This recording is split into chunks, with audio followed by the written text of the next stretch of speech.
Até a Daniela me mandou o link, mas eu não sei como faz para baixar. Mas enfim, Sim, a tudo gente vai dar bem. um jeito em resolver essa questão.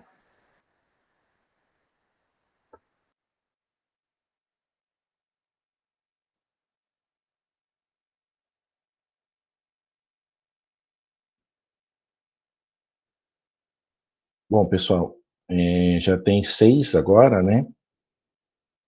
7 com a Eduarda. Então vamos começar a aula.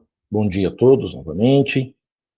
Agora uma semana inteira de aula, prova, etc. Um dia sem, até que um mês sem feriado, né?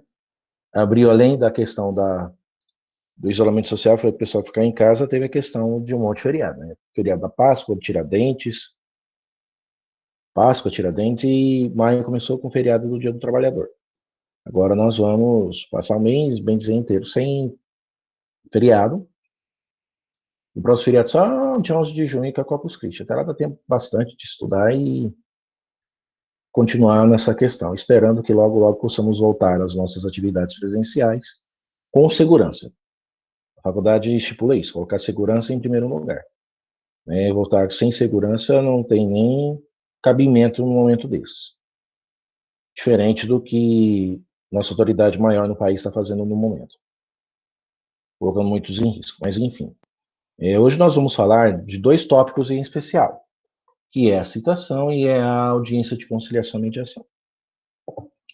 A citação, ela tem previsão nos artigos 238 a 259 do Código de Processo Civil. Para que serve a citação? A citação, ela talvez seja um dos momentos mais importantes do processo, porque é através dela que eu dou ciência ao réu da existência de uma demanda que corre contra o mesmo e abre-se a possibilidade para que ele exerça, além de exercer o direito de defesa, que possa comparecer à audiência de conciliação e mediação. A citação ela tem uma importância ímpar dentro do processo. Como eu já falei para vocês em certas oportunidades, até ainda durante as aulas presenciais, a citação ela gera 4 efeitos importantes dentro da relação jurídica. Desculpe, quais são eles? O primeiro deles é a questão da prevenção. Uma vez que o réu é citado, aquele juízo que ordenou a citação do réu, e o réu recebeu, vincula a sua, vamos dizer assim, prevenção.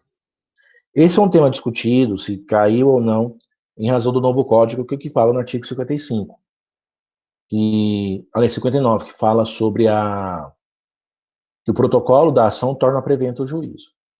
Só que eu só vou ter efetividade na prevenção a partir do momento que o réu é citado, que é o momento formal que o réu adentra na relação jurídica. Mas, enfim. Outro efeito que a citação pode gerar dentro do processo esse não se altera, ao contrário, é a litispendência. Induz litispendência.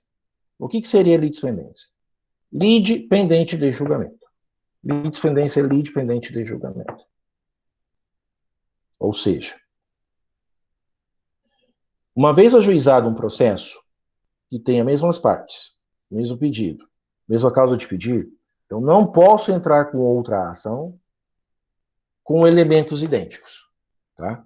Eu tenho que esperar o julgamento da primeira ação que foi proposta, para depois eu ver se compensa ou não entrar com a ação. Como assim verificar se compensa ou não? Porque se a sentença for de extinção sem análise do mérito, vai fazer coisa jogada formal e eu posso entrar com a ação de novo. Se for com a resolução do mérito, ou seja, o juiz julgando o mérito da causa, e se o processo, por um acaso, não tem mais recurso, acabaram essas possibilidades de recurso, faz coisa jogada material, daí eu não posso entrar com a ação de novo. Mas enquanto tramita um processo, eu não posso entrar com outro com os mesmos elementos, porque isso é litispendência. E a litispendência, a indução à litispendência se dá com a citação do réu. Um outro efeito é tornar litigiosa a coisa, ou seja, o objeto pretendido pelo autor e resistido pelo réu. Um quer, o outro faz rejeição ao seu pedido. Então, nestes casos, a litigiosidade ela se opera a partir do momento que o réu é citado. Porque até então, o autor tem uma questão e o réu, por enquanto, não tem nada. Então, se eu pego algo e eu não tenho resistência, eu fico com esse algo. Agora, se eu pego esse algo e a outra parte rejeita, tem uma resistência e o juiz vai julgar. Agora, de que forma vai fazer esse julgamento? Analisando as controvérsias. E só vai ter controvérsia, só vai ter controvérsia, só vai ter controvérsia a partir, só vai ter controvérsia, litigiosidade a partir do momento que o réu é citado. Tá? É um dos principais efeitos decorrentes da citação. Tornar litigiosa a coisa, ela só vai conseguir ser tornar litigiosa com a citação do réu. Eu vou explicar primeiro o último efeito, e depois eu falo sobre a questão da interrupção da prescrição, porque ela é um pouco mais complexa. Constitui o devedor em mora, ou seja, a partir do momento que o réu é citado, ele tem ciência do cumprimento da obrigação descrito na petição inicial. Ou seja, eu peço, por exemplo, para o réu pagar uma dívida. Ele vai tomar ciência da dívida com a citação. E tomando ciência com a citação, ele já é constituído em mora ali. É lógico que ele vai se defender, é lógico que ele vai produzir provas para desconstituir as teses levantadas pelo autor. Só que, se o juiz julgar a ação procedente, ou seja, o pedido do autor for acolhido, os juros de mora começam a ser contados a partir da citação. Porque é a partir do momento que ele foi constituído em mora. Mora é um instituto que vocês estão aprendendo em direito civil, que é o atraso no adimplemento da obrigação, a grosso modo. Ela pode ser tanto mora do devedor como do credor. Mas a que a gente está colocando aqui de uma forma mais explícita é do devedor, que é a que ocorre com mais frequência. Tá? Então, esse falamos alguns dos efeitos da citação. E o último que eu deixei para falar para vocês foi em referência à interrupção do prazo prescricional. O que seria prescrição? Vamos lembrar no primeiro momento. A prescrição é a perda do direito de ação em razão do decurso de tempo. Eu tenho um determinado prazo entre a ocorrência dos fatos e o ajuizamento da ação. Quem determina esses prazos é o Código Civil, que pode ser desde 1 ano até 10 anos, para ajuizar determinadas ações. No Código de 16 era de 10 dias até 20 anos. Hoje, o lapso temporal aumentou o início e diminuiu o final. É de 1 a 10 anos, dependendo do direito a ser invocado. Por exemplo, pensão alimentícia prescreve em 2 anos, indenizações em 3 anos, execuções de contratos 5 anos. Outros processos diferentes, 10 anos. Então, como que seria essa interrupção? Antes de mais nada, é importante colocarmos algumas questões.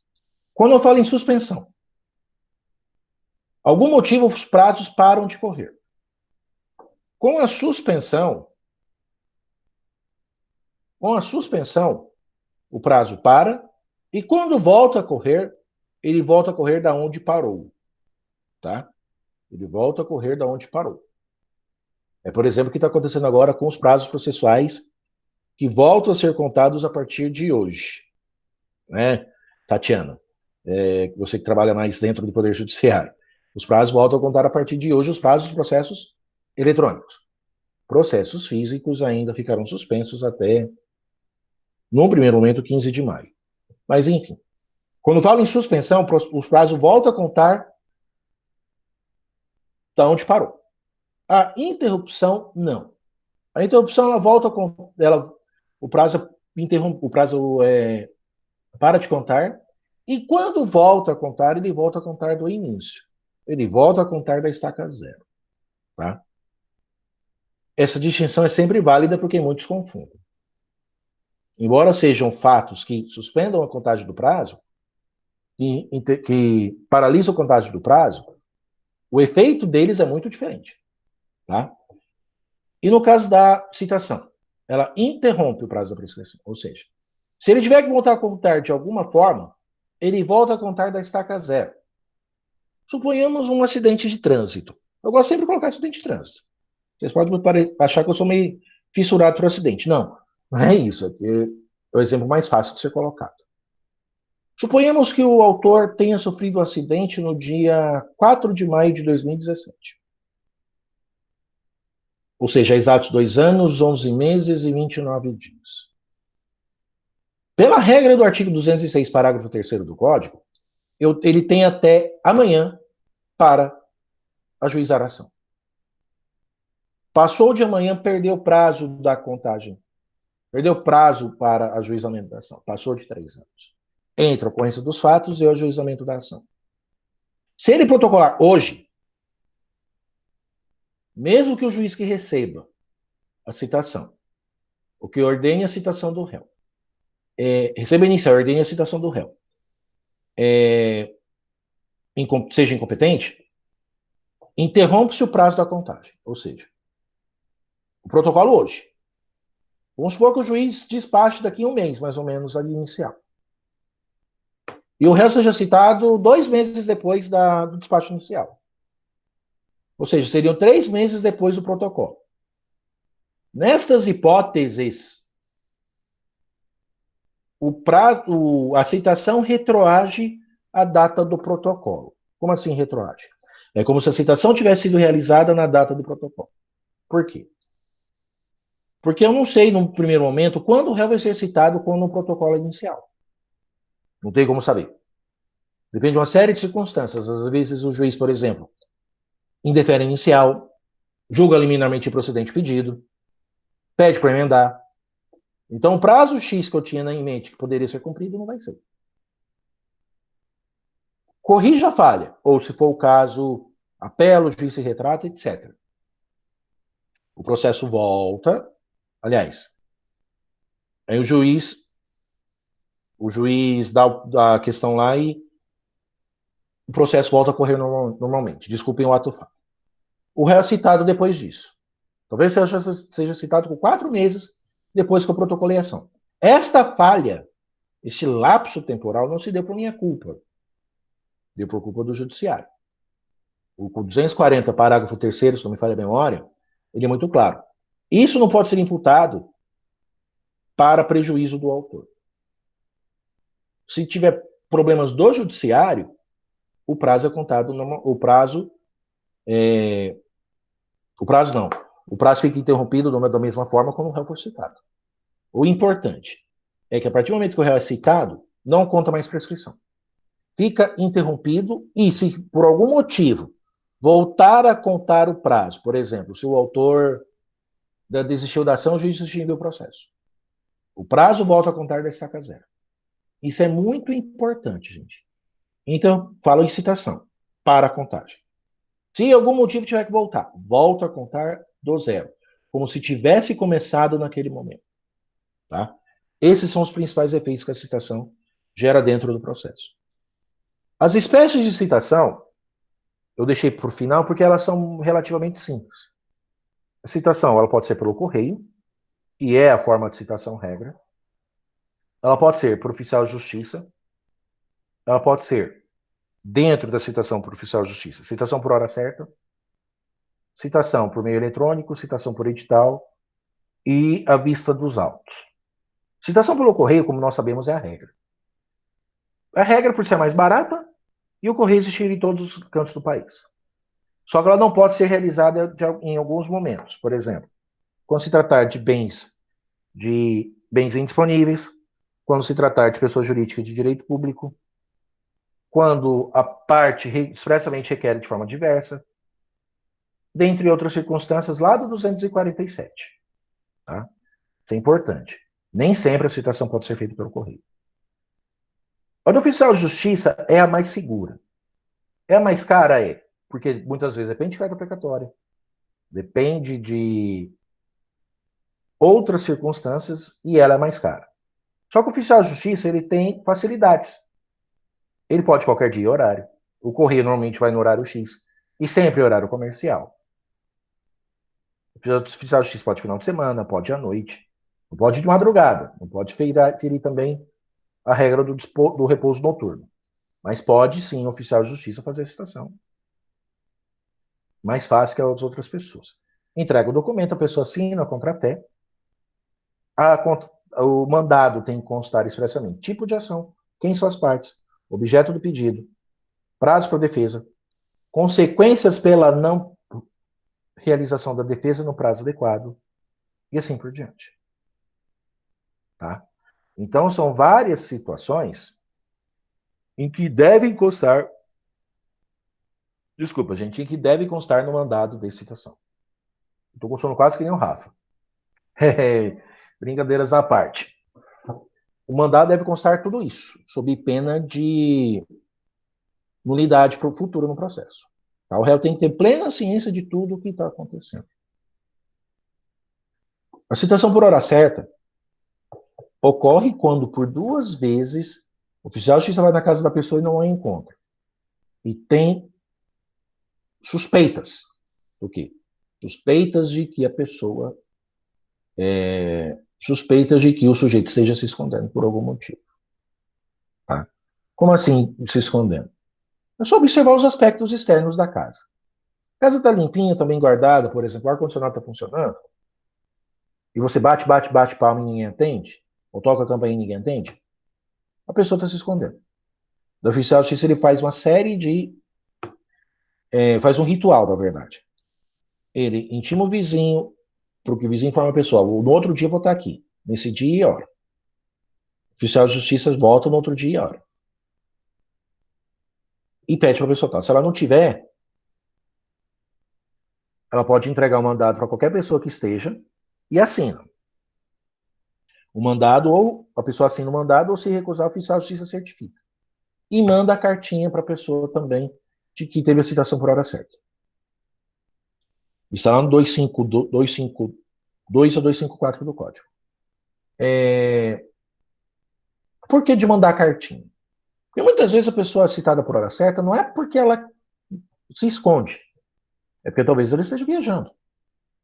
Talvez seja por outra circunstância, ou porque o oficial de justiça mesmo pode ter agido de má fé e acabou que falando que a pessoa foi citada por hora certa, quando na verdade ela não está se escondendo coisa nenhuma. Isso acontece muito nos locais onde as pessoas trabalham o dia todo, às vezes até à noite, por exemplo, numa cidade industrial. Muita gente sai de casa de madrugada e volta de casa à noite. E, não tem, e ninguém sabe, às vezes, a rotina da pessoa. E nem por isso ela está se escondendo. Daí a importância de mandar cartinha. E tem também a citação por. Tem também a citação por. A citação pessoal, que a gente costuma dizer, que a pessoa vai no próprio cartório e certifica e pede para ser citada. Isso ocorre quando? Por exemplo, eu já até dei um exemplo em sala. Você dá uma bugada no seu nome. Dá lá. Verifica no seu nome. Por exemplo, Inaê Padovan. A Inaê faz uma busca no.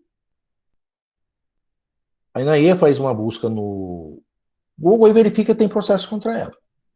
Ela sofre de ansiedade por algum motivo, vai no fórum e fala: Ó, não tem nada a ver com esse processo. Deixa eu ser citada logo e ver o que está acontecendo. Você ri, né? Mas enfim, brincadeiras à parte. Ela verifica o processo e, se dá por citada ali mesmo. O cartorário certifica que a pessoa foi lá e se deu por citada, e a partir daquele momento, conta o prazo para a defesa. E a última hipótese, a excepcionalíssima, é a citação por edital. O código hoje restringiu ao máximo as possibilidades de citação por edital. Por quê? Há uma espécie de citação que o réu não aparece, não adianta. Você pode divulgar no rádio, você pode divulgar nos mais variados sites de notícias, que dificilmente o réu citado por edital aparece. E hoje, o judiciário tem uma série de bancos de dados que podem ser utilizados para defesa do. Para defesa não. para a localização do endereço das partes. Banco Central, Justiça Eleitoral, Renavan, Receita Federal, como eu disse, uma infinidade de bancos de dados que têm as informações das pessoas. Então, busca essas informações, não precisa citar por edital. Se de um todo esgotou-se a possibilidade de buscas e ninguém foi localizado, aí pede a citação por edital. Tá? Porque a citação por edital tem que obedecer alguns requisitos. Publicação do edital, tanto no CNJ como no site do tribunal, como em jornal. Você tem que dar um prazo para o edital circular. Passado o prazo é que começa a contar o prazo. Passado o prazo do edital, é que começa a contar o prazo o prazo para contestação. Aí depois disso, não apareceu o réu, aí o juiz nomeia um curador. Até é importante colocar a pessoa do curador agora. O curador, ele tem um papel muito importante.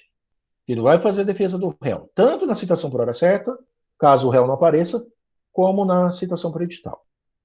E quem que é o curador? Normalmente é um defensor público ou um advogado dativo, em que vai representar essa pessoa para que ela não fique sem representação no processo. Mas normalmente a defesa que ela faz é uma defesa genérica, porque ela não sabe dos detalhes do ponto de vista levantado pelo réu, ou a ser levantado pelo réu. Tá? Então essa é a questão da citação. Falei a grosso modo muitas questões. E antes de falar da audiência de conciliação e mediação, se alguém tiver uma dúvida sobre a citação, é importante colocar agora, para que a gente possa dedicar exclusivamente o tempo futuro na audiência de conciliação e mediação. Podem mandar as perguntas, ou abra o microfone, para que a gente possa fazer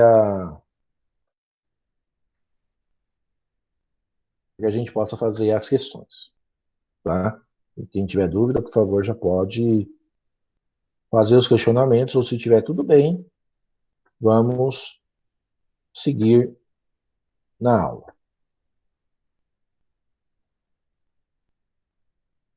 Bom, o silêncio de vocês, eu acho que está tudo bem. O que não impede, no final da aula, se alguém tiver alguma coisa a perguntar, mas o momento ideal seria esse. Enfim. Depois da citação plenamente realizada, e se for... tá. Tatiana perguntou se vai cair petição inicial, citação e audiência. Sim. Dessas duas aulas de revisão que vai cair na prova, tá? Hoje é a última revisão, quinta-feira. Parecem, não sei se com essas provas aqui, então é outro dia. Mas se tiver... Caramba, fugiu. Mas na próxima aula, se tiver próxima aula sem prova, aí já é revisão do segundo semestre. Tá? Mas vamos voltar lá ao ponto central. Se as partes estiverem de acordo ou ficarem silentes, o juiz receber inicial, e não for o caso de emenda, não for o caso de indeferimento da inicial, ou de improcedência liminar do pedido, o juiz designa audiência de conciliação e mediação. É uma das principais modificações ocorridas na sistemática do CPC atual. Por quê? Porque até então, a audiência inaugural de conciliação existia apenas no juizados especiais cíveis. Não existia esta possibilidade no CPC. Tinha audiência preliminar, lá do artigo 331, mas não era obrigatória também. Tá? Então a sistemática era bem outra. Como o legislador resolveu simplificar procedimentos e fazer com que as partes cheguem a um consenso, colocou essa audiência de conciliação e mediação, com várias regras. A presença do conciliador e mediador obrigatórias, a obrigatoriedade dos tribunais implementarem os centros integrados de solução de conflitos, centros judiciários de solução de conflitos, os CEJUSCs, criou a figura do conciliador e do mediador, que estão lá nos artigos 165 e 175. Criou todo um arcabouço jurídico para quê? Que sejam viabilizadas as exigências do artigo 3º, parágrafo 3º do Código, que fala o seguinte: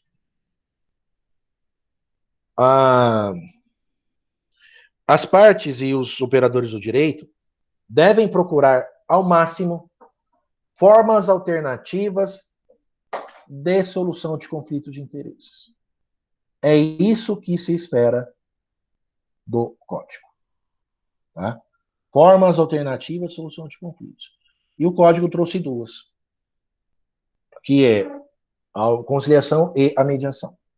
Antes de falar um pouco da sistemática da audiência em si, é importante colocar o que é conciliação e o que é mediação. O que é a figura do conciliador ou do mediador? O profissional é preparado para as duas formas de solução de conflitos. Eles fazem um curso regulamentado pelo Conselho Nacional de Justiça, tá? Eles fazem esse curso e é possível, dentro deste curso, que a pessoa se capacite nas duas. A conciliação normalmente ocorre quando os litigantes não se conhecem. E o conciliador tem uma participação mais ativa para a solução do conflito. Ele vai ser um intermediário, por exemplo. Normalmente quando envolve ações entre consumidores e prestadora de serviços ou concessionária de serviços. O conciliador vai tentar fazer um acordo mais ou menos no sentido de viabilizar um pagamento financeiro, etc. E tal. A mediação, ela já funciona nos casos em que as partes litigantes não têm uma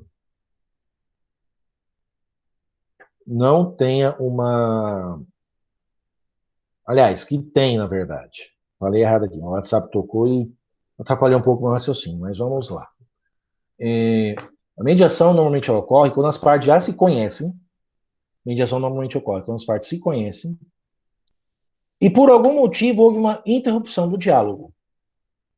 E o papel do mediador vai estimular a volta do diálogo e esta volta do diálogo, e através dessa volta ao diálogo, as partes podem arrumar meios de solucionar os conflitos de interesses.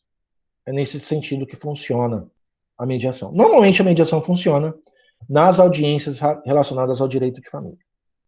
Tá? Normalmente o direito de família, onde as partes conheciam, era amor para lá, amor para cá.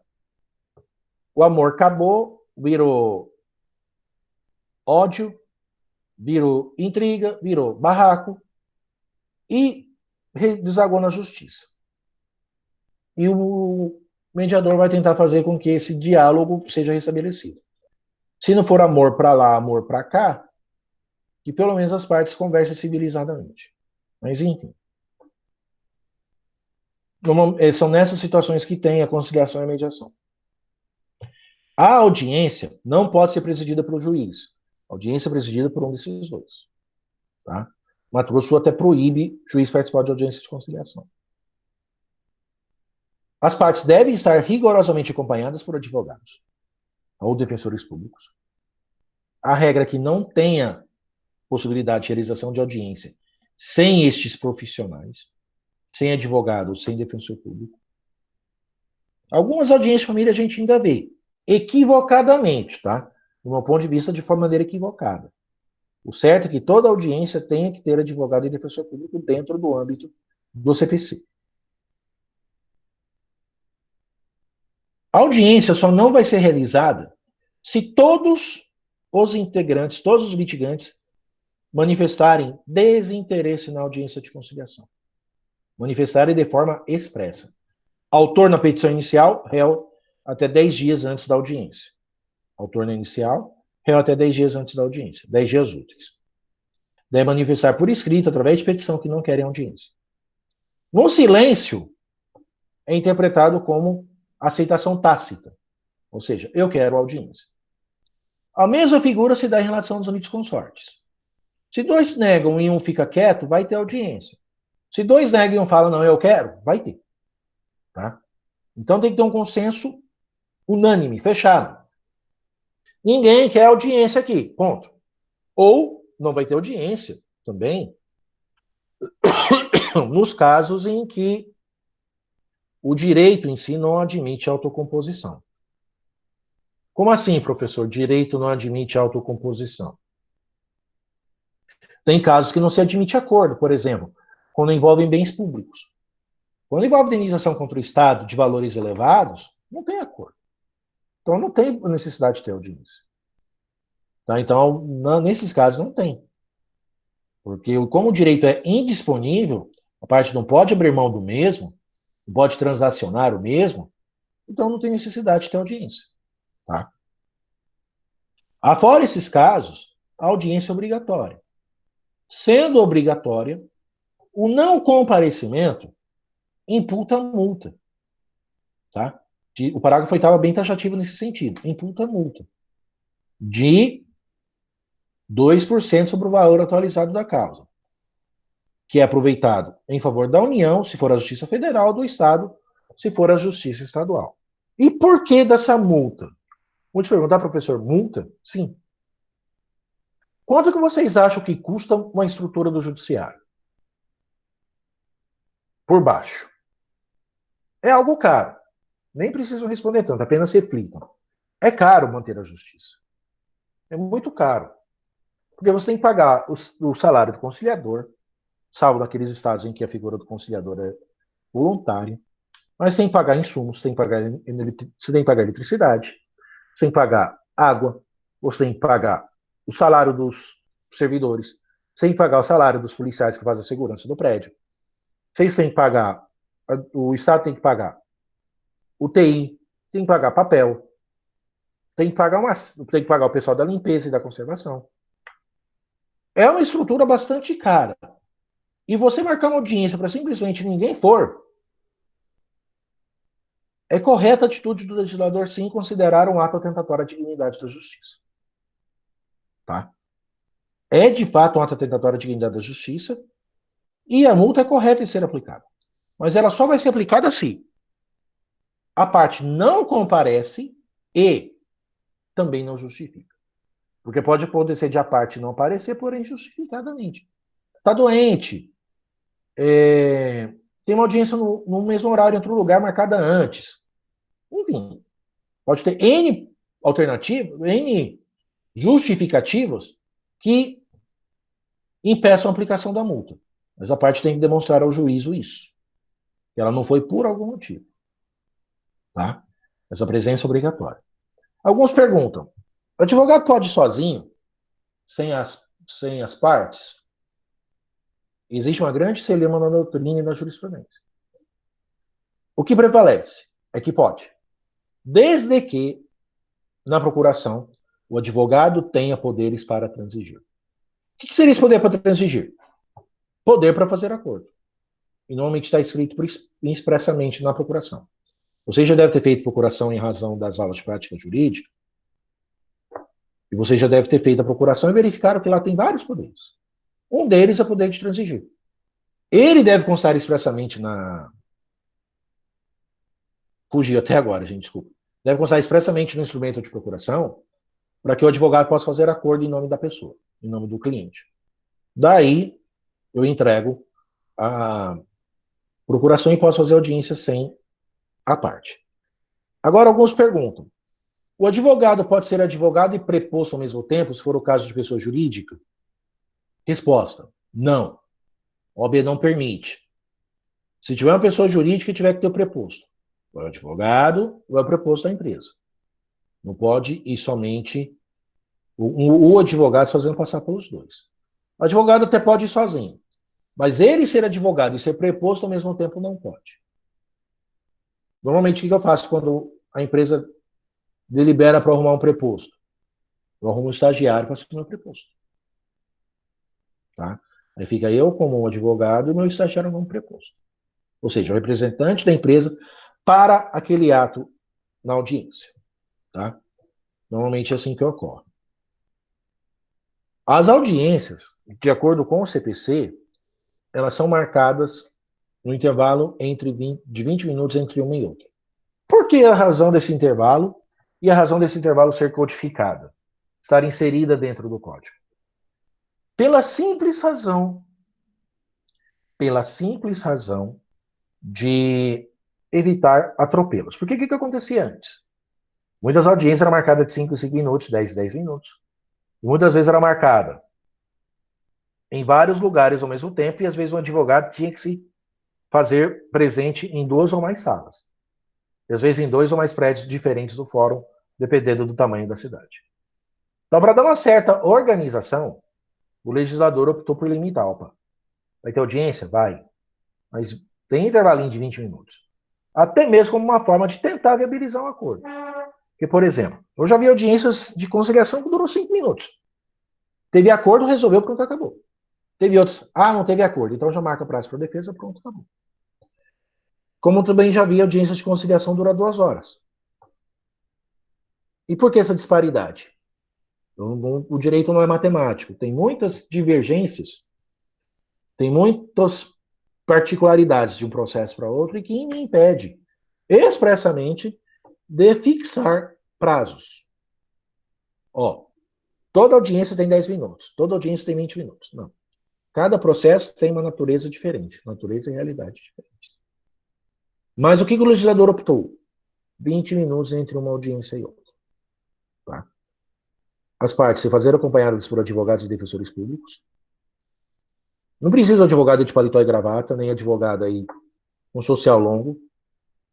Basta ir com uma roupa mais informal. Logicamente, não roupas curtas e muito decotadas, mas roupas mais leves, vamos dizer assim, em razão também de um dos princípios que norteiam a audiência de conciliação e mediação. Qual é?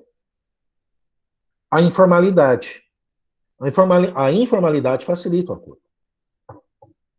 Uma coisa é você chegar num ambiente formal, com todo mundo engravatado, embecado, e a parte se sentir retraída.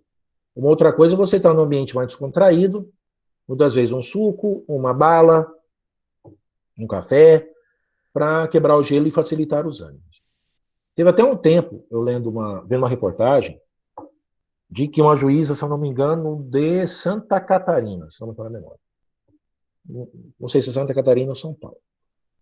Ela fez algumas audiências oferecendo água aos clientes, às partes, e uma outra parte oferecendo suco de uva para as partes.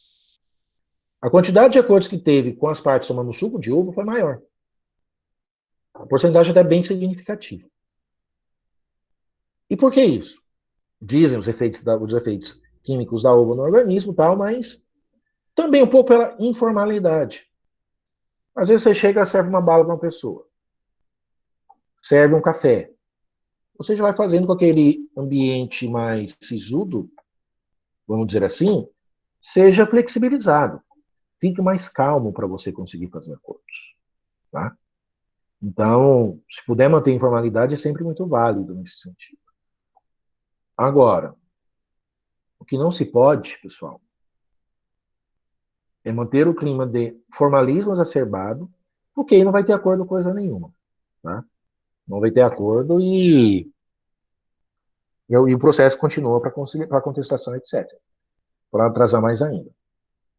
Se tiver acordo na audiência, o conciliador elabora o termo de acordo, conciliador ou mediador, conforme o tipo de audiência, e posteriormente o juiz dará sentença homologatória de acordo. Lembrando sempre, conciliador não faz sentença, nem para homologar acordo. Quem homologa acordo é o juiz. O conciliador elabora o termo de acordo, coloca os detalhes em que o acordo foi realizado. Apenas os principais pontos. Também não vai colocar tudo o que aconteceu na audiência em razão do princípio da confidencialidade. O que acontece ali não pode ser divulgado. Tá? Apenas os principais temas. Fez acordo? Fez em quais temas? Nesse. Agora falar, a autora chegou brigando, o réu chorando, não sei o quê, um começou a xingar o outro, um quase bate no outro. Isso não pode. O conciliador tem que ser o baú nesse ponto. O conciliador e o mediador tem que ficar quieto. Tá? Mas os principais pontos vão ser relatados na ata. E se tiver acordo, vai para o juiz homologar. Se não tiver acordo, homologa-se. Se tiver necessidade de mais uma audiência, marca a nova data. Mas, se não tiver acordo, abre-se o prazo para a defesa ali mesmo. Até é importante ter colocado agora de mais de uma audiência. Por quê? O parágrafo 2º do 334, ele fala que eu posso realizar várias audiências dentro do período de 2 meses entre a primeira e a última. Por que essa insistência na realização de audiências? Porque se fizer acordo, a gente mata o processo, acabou. Vai dar sentença, não tem problema. E se não tiver acordo, o réu vai contestar, vai para a réplica, vai para a especificação de provas, vai para o saneamento, vai para uma série de etapas até o juiz dar a sentença. Resultado.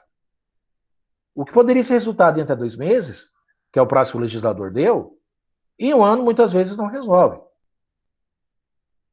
E se der sentença, muitas vezes a pessoa não sai satisfeita. Vai recorrer e perde-se outro tanto tempo. Então, se puder ter insistência no acordo, é bom.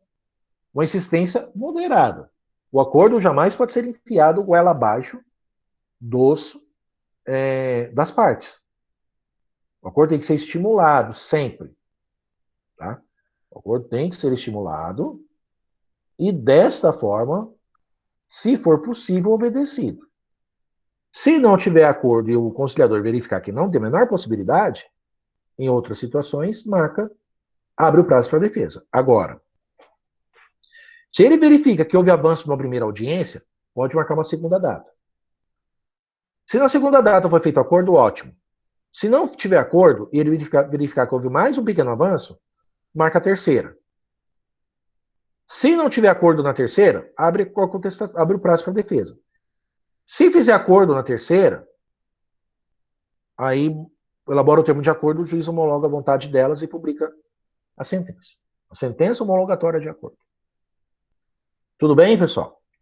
Então, mais ou menos esse o pequeno resumo do que é a audiência de conciliação e mediação e o papel do conciliador e do mediador. Alguma dúvida que os senhores tenham até aqui?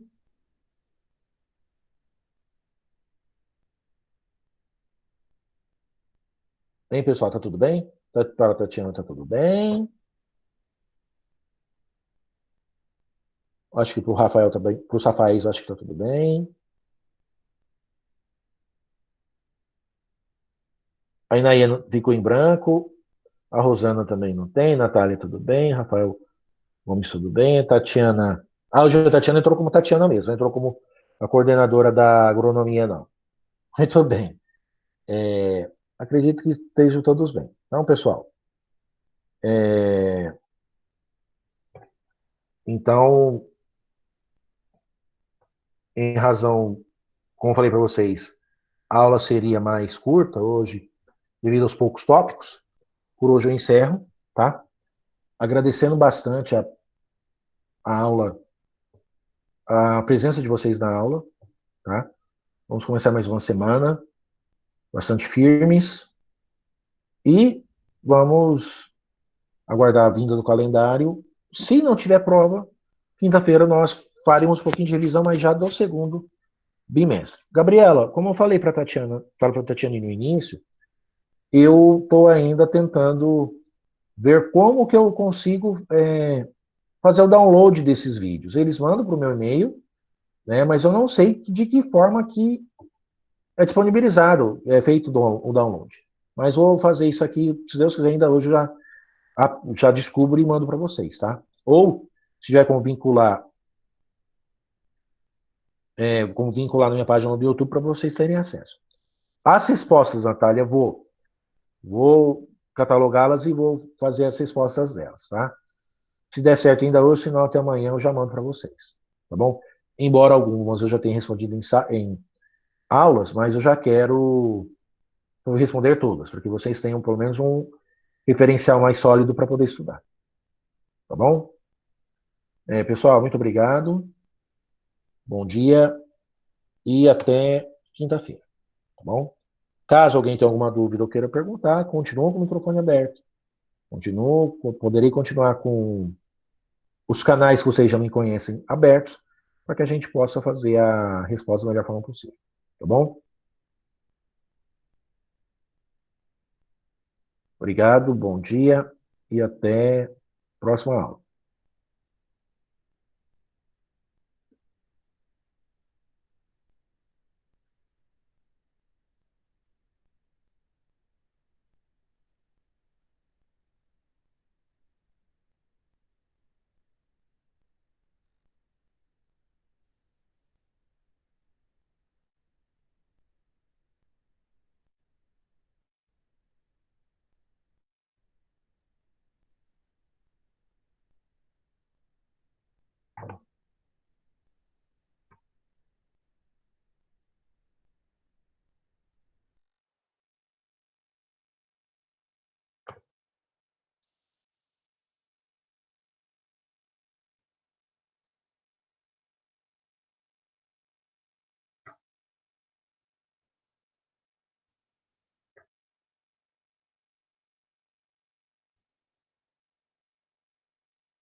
Meninas, podem sair, viu? Lívia e Rosana, podem sair.